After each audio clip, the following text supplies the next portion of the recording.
కుక్క కరిసిందంటే ఒక 10 నిమిషాలు ట్యాప్ ఆన్ లో ఉన్న ట్యాప్ కింద 10 నిమిషాలు గాయాన్ని కడగాలి. కడుగుతూ ఉండాలి, గట్టిగా రుద్దొద్దు, కడగాలి. ఒక 10 నుండి 15 నిమిషాలు కడగాలి.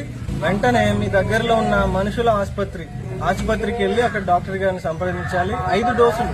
ప్రపంచ ఆరోగ్య సంస్థ ఏం చెప్తుందంటే కరిచిన రోజు ఎమ్మటే 6 నుండి 12 గంటల లోపే, ఎప్పుడు అసలు వెంటనే అరగంటలో కూడా వేసుకోవచ్చు. టీకా వేసుకొని 0 రోజు అంటే కరిచిన రోజు, 3వ రోజు, 7వ రోజు, 21వ రోజు, 28వ రోజు 5 డోసులు తప్పనిసరిగా వేయించుకోవాలి.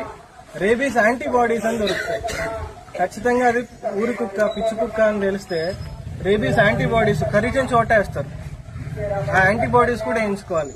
లేకపోతే మనకి రేబీస్ ఒక్కసారి రేబీస్ వచ్చిందంటే దాన్ని వెనక్కి పోలేదు ఇంకా. అంటే దాని సిమ్టమ్స్ ఒకసారి కనపడ్డాయంటే దాన్ని మనం ఏం చేయలేం.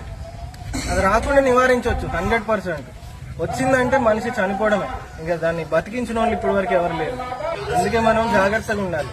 రేబీస్ టీకా వేయించిన సిఐ గారు ఒక ఆయన ఉత్తరప్రదేశ్ లో జర్మన్ షెపర్డ్ కుక్క ప్రతి సంవత్సరం దానికి రేబీస్ టీకాలు పడుతూనే ఉంటాయి. అది దానికి కాలు గోరు గీసుకొని చనిపోయారు రీసెంట్ గా.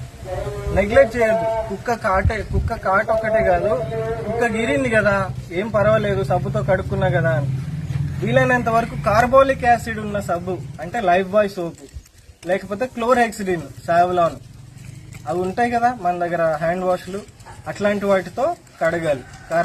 కార్బోలిక్ యాసిడ్, క్లోర్హెక్సిడిన్ లాంటి వాటితో మనం శుభ్రం చేసుకోవాలి 10 నుండి 15 నిమిషాల వరకు.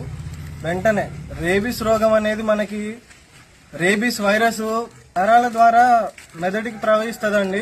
మన రోగ నిరోధక శక్తికి దొరకదు. బ్లడ్ లో ఉంటే దొరుకుతుంది. దానికి సంబంధించిన యాంటీబాడీలు తయారైపోతాయి, నరాల ద్వారా వ్యాపిస్తూ ఉంటది. కాబట్టి అది కరిచినా మనకి ఆ సిమ్టమ్స్ వచ్చే వరకు మనకు తెలియదు. అది 1 నెల పట్టొచ్చు, 2 నెలలు పట్టొచ్చు, 2 సంవత్సరాల తర్వాత కుక్క కరిచిన 2 సంవత్సరాలకు కూడా రేబీస్ వచ్చి చనిపోయిన మనుషులు చాలా మంది ఉన్నారు. రేబీస్ తో పాటు మనుషులే కాదు, మన ఇంట్లో మన కుటుంబం లాగా పెంచుకునే మన కుక్కలు, పిల్లులు కూడా చనిపోతా ఉంటాయి. ఆ చనిపోయే ముందు మనం కరిచి చనిపోతాయి. అవి అంటే ఆ రేబీస్ రోగం వచ్చినప్పుడు ఏమవుతుంది వాటికి అంటే అగ్రెసివ్ అయిపోతాయి, కోపంగా అయిపోతాయి. వాటికి కూడా తెలియదు అవి అట్లా అవుతున్నాయని. అవి కరిచేస్తాయి. ఇంట్లో వాళ్ళ బయట వాళ్ళ అని చూడవు. అట్లా నడుస్తూ నిలబడి ఎవరైనా దగ్గరికి వచ్చి ముట్టుకున్నా కరిచేస్తుంది. చాలా ఎగ్జైట్ అయిపోతాయి అన్నమాట.